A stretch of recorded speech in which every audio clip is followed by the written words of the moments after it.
So I laid a towel down on my cutting table so that I could show you how to use the stabilizer. So I've ironed the t-shirt so it's nice and flat. It's face down. The design is facing either the ironing board or the towel, which we might do. So now you're gonna go to the teacher now and get interfacing. So the size of the design that you're gonna cut out, this is a 12 by 12 inch grid. So I'm gonna have you place that over your design, center it as much as possible, and leave just a little bit around the edges. So we don't need to iron stabilizer on this whole piece here. So I'm gonna cut some of that extra away.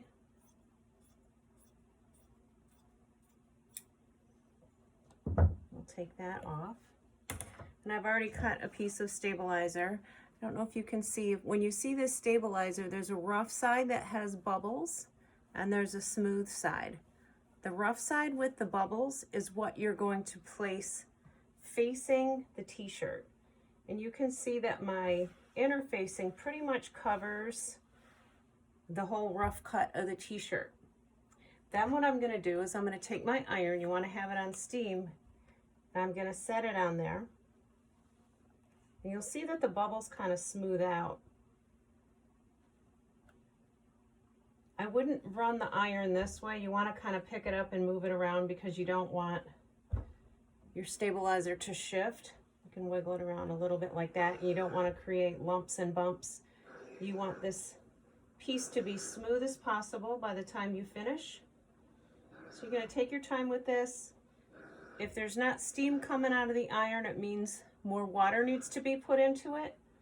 So you can ask the teacher to help you with that.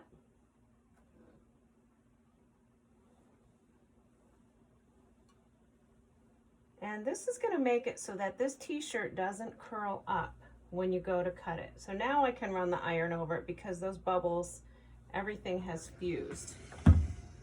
So now when I pick it up, you can see there's no more wrinkles, and this is kind of a stiffer piece to work with versus just the t-shirt.